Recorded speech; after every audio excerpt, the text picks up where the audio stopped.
and welcome to our painting series. Today we're going to be talking about composition. Oh no! Yes, today we're going to be talking about rules. Yes, and how to break them. What?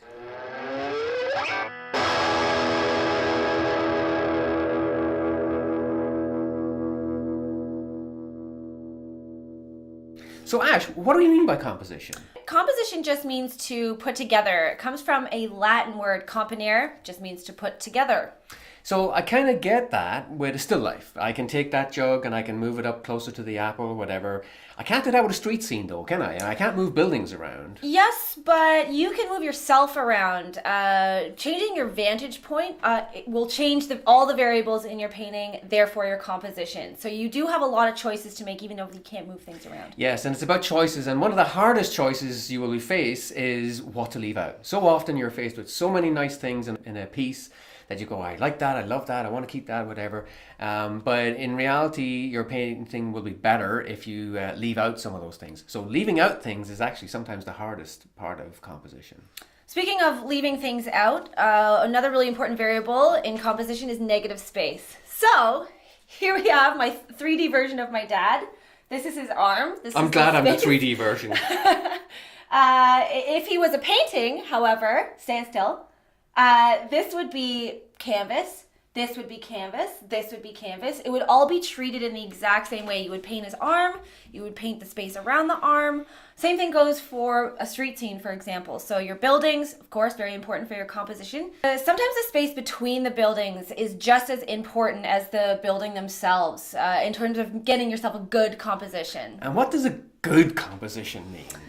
Well, there are some rules that you can follow. Finally, we get to talk about rules. The rule of thirds being one of the most well-known sort of rules regarding composition. And it isn't really about thirds at all, is it? No, it's not. It's actually the golden mean. Or the golden section. Or the golden ratio. Or the divine proportion. Or the Fibonacci sequence. So what do all those things actually mean, Aisling?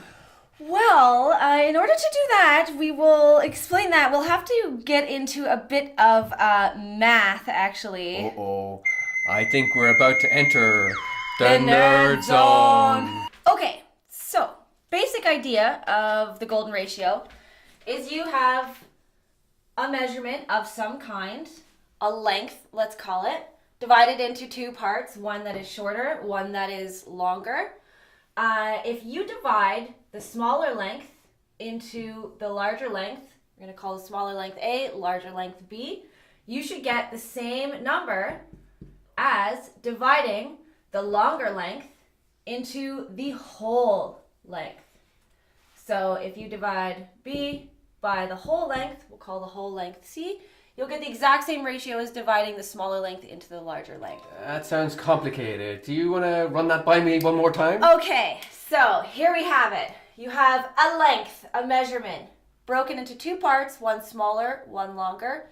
If the ratio between the shorter length and the longer length is the exact same as the ratio between the longer length and the whole, you have what is called the divine ratio. And allegedly, we see this everywhere around us in nature, right? Yes, early thinkers observed these ratios in nature, like, for example, trees. So you have a tree trunk, and you have branches, and those branches have smaller branches.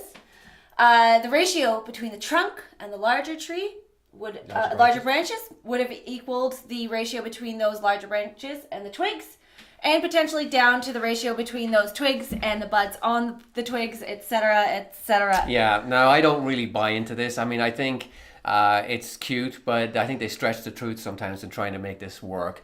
But nevertheless, it's useful. It's a useful idea, and certainly the Greeks would have used it a lot in their architecture, right? Absolutely. They would have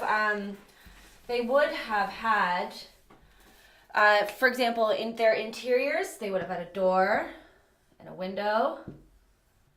And let's say this is the length, the height of the ceiling. So the ratio between the height of the door and the window would have been the exact same as the ratio between the door and the height of the room. So you would see this everywhere in their designs. And you would think this would be a simple number, but it actually isn't.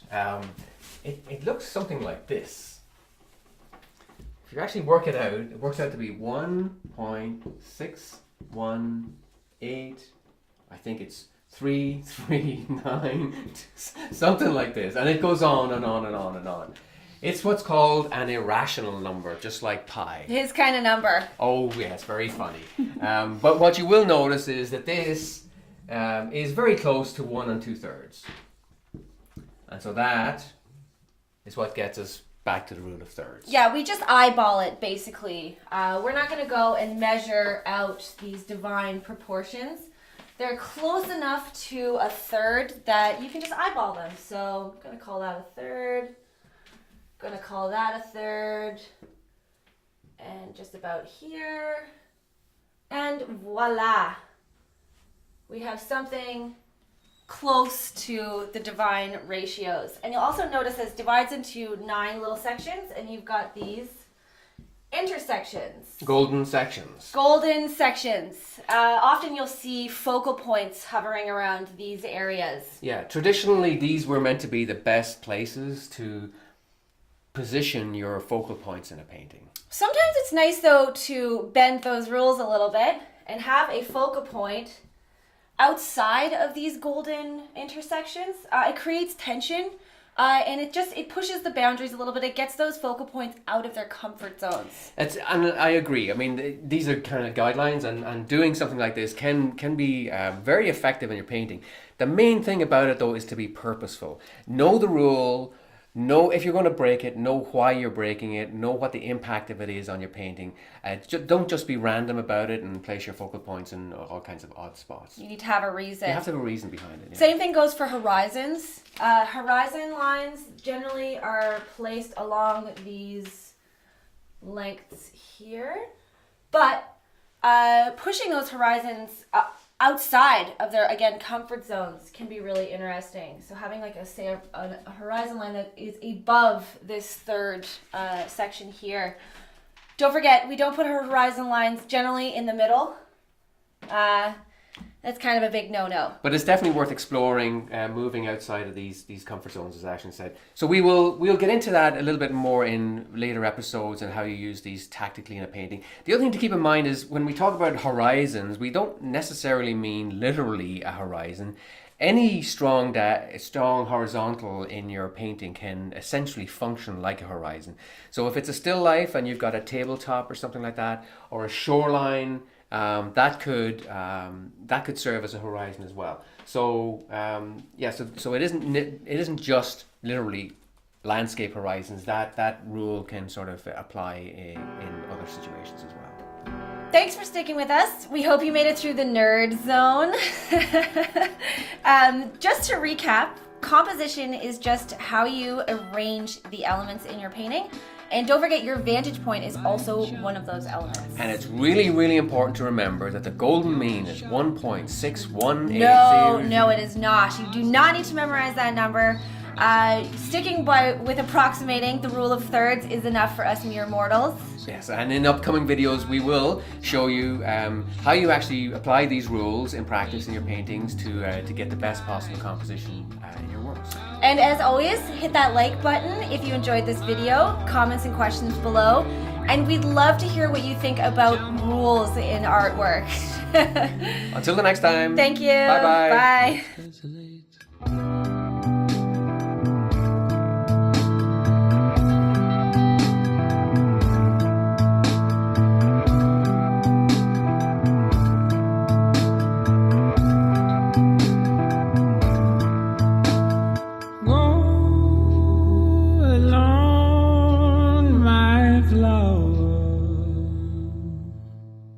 And keep my all of you.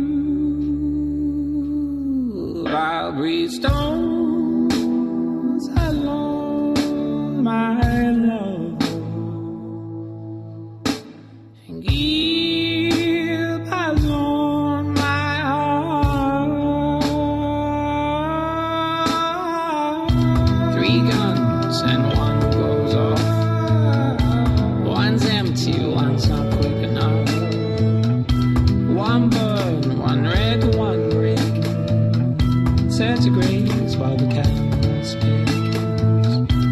Chunks of you will sit down to seals, blubber rich in morning. I'll mash you up, yes, I know so love away, but it's fair to say, you will still haunt me. Triangles are my favorite shape. 3 points where 2 lines meet. Toe to toe, back to back, let's go. My love, it's very late. Till morning comes. Let's desolate.